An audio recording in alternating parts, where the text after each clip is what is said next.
All right, welcome here into our final episode of Teal the Show for the year. We've got Frank Frangie in the building to help us wrap this whole thing up.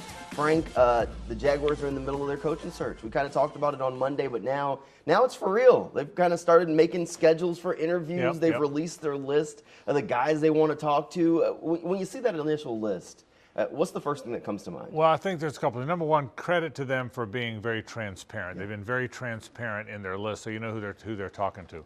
Two or three things come to mind for me. Number one, there's two divisions of candidates. There is the defensive guy that you know will bring culture and toughness and accountability, and that's the Aaron Glenns. Mike Vrabel's not on that list, but he's certainly one of those guys. Brian Flores is on that list.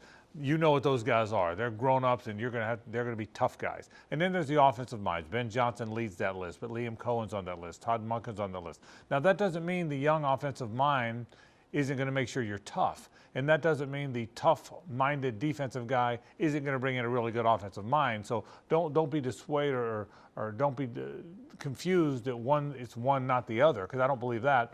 But I think you can break it into two categories.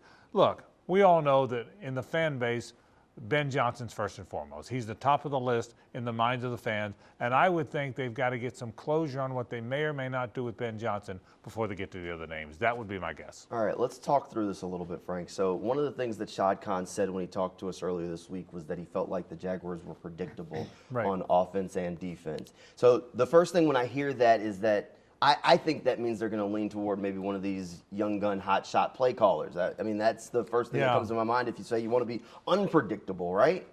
Yes, yeah, sort of. I agree with you, Jamal. I think certainly he wants to improve what they do offensively. That's your point, and I agree with that.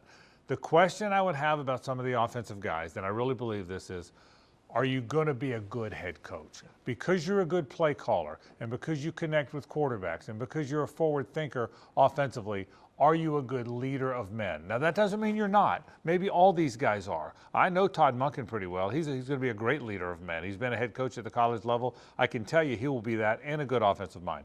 I don't know Ben Johnson. I don't know Liam Cohen. I have no reason to believe they're not that, but that's what you have to learn in the interview process. That's what you have to learn when you vet these guys with others around the league is you know they're good offensive minds. Will they be good leaders? And that's a question Shad has got to ask. That's a question that Trent Baalke's got to ask.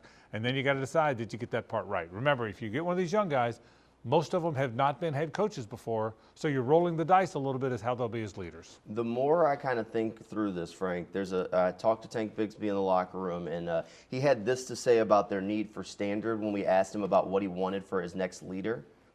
We just need our own standard, we just need our own identity, who we are, and build that and hold each other accountable for good, bad, and move on from it and just flush stuff and don't harp on it and go out and play ball what we're here to do, and I feel like that's how we got to approach next year.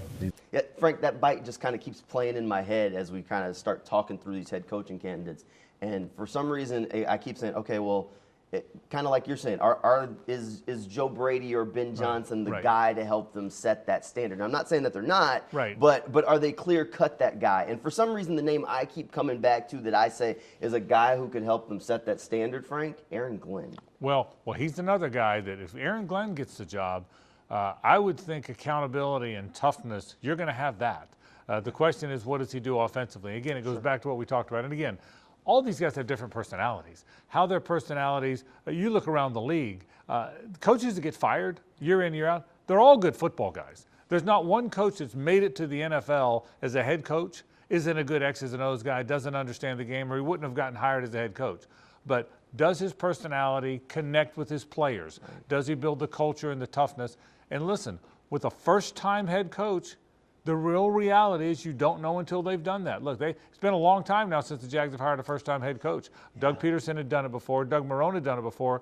You got to go all the way back to Gus Bradley in the early part of Shad's tenure, since they've had a guy that had not been a head coach before. You never know how they're going to connect as a head man until they've done it. Hey, Aaron Glenn's a little bit of a connection to Jacksonville, played here for a season. MJD went online, said one of the smartest guys that he knows.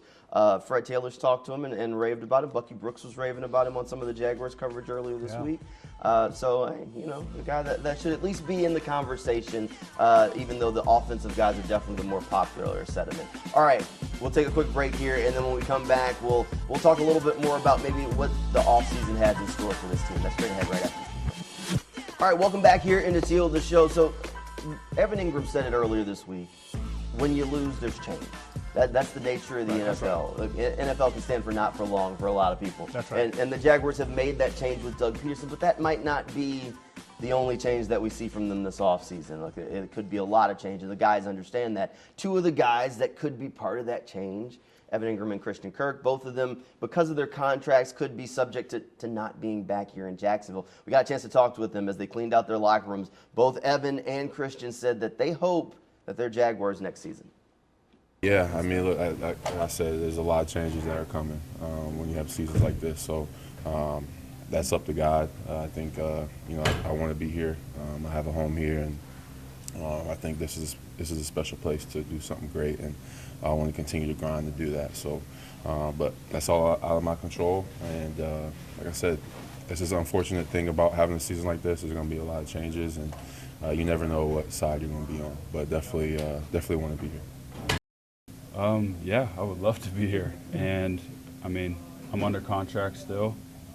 Obviously, there's other things that I can't really control, so I'm just kind of focused on being healthy again next year, being healthy this offseason, getting healthy, and just being the best player that I can be because, you know, I feel like I've proven that when I'm on the field, you know, I am one of those players that is one of the better ones on the field, and so I'm just looking forward to getting back to that, and I wanted to be here in Jacksonville.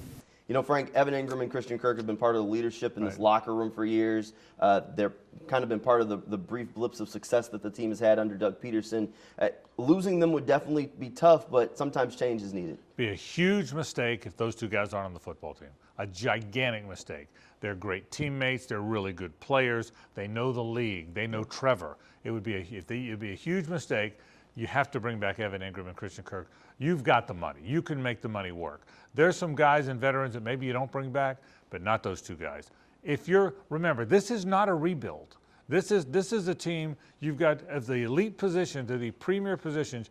You've got your quarterback paid. You've got your superstar receiver, you think. You've got your corner paid. You've got your two pass rushers paid. Those are the premier positions. You've got your two offensive tackles paid. Mm-hmm. You feel like you've got the foundation. The cheekbones are there. This is not a rebuild. This is a team that's going to be expected to win right out of the gate. And if you're expected to win right out of the gate, you better have veteran leadership who knows what goes on in the NFL and has a feel for the league. I'd hate to see either one of those guys gone. I really would. We'll see what ultimately happens with the two of them. Frank, going into the offseason, if we started making a list of the needs for the Jaguars, we might be here for a little bit. It's a pretty long list of places that you feel like you need to improve. If you could pick one, where would it be? Probably for me, more than anything else, I think they've got to be better at the defensive interior. Yeah. I think defensive tackle really affected this team. There's other areas. There's safety. But I think defensive tackle in this league, how many teams did the Jaguars play that were really good at those two tackle spots? Right. And the Jaguars, I don't think have been as good at tackle. I think that was one of the biggest disappointments this year. I think it's one of the reasons that Josh Hines-Allen and Trayvon Walker, who both had good years, didn't have enormously good years like they had in the past because they got no help on the inside. Sure. You could always chip them. You could always double them because your inside guys were being handled by guards and centers. I think there's a lot of things that change. That's the thing I'd fix first. So that kind of leads me to the Jaguars have the number 5 pick in the NFL draft this year. There's a guy on the board from Michigan, Mason Graham, that is at least in the conversation for the pick. Would that be somebody that you'd consider to make the call on? That'd be my favorite guy. Based on where they pick, that's who I think. That's who, based on all the guys we know. There'll be some other names. Names will go up and down the boards as we get closer to the draft. But that's the name I want for them. I think you need a defensive tackle. I also think you need to really see who's the best veteran defensive tackle in free agency as well. I really believe that. All right, as we wrap things up, we got to talk a little bit about Trevor Lawrence. Yeah. We got the chance to catch up with him today, and he shared with us a little bit about becoming a first-time dad. Yeah, we went in Friday evening, and then she got here 4:01 a.m., so it was an all-nighter for sure. It's pretty delirious after the whole, but you guys don't want to hear me complain. Marissa did all the work. She crushed it. It was amazing to watch, so it was special. Look, it's great to hear from Trevor Lawrence. First-time dad there, girl dad. So fantastic for Trevor. Sure, he's going to enjoy every moment of this. He's going to be a great dad, isn't he? I mean, Trevor Lawrence is a good dude. He is a really good dude. Coaches will tell you that. Teammates will tell you that. Marissa will tell you that. And his little girl is going to someday tell you that when she can talk.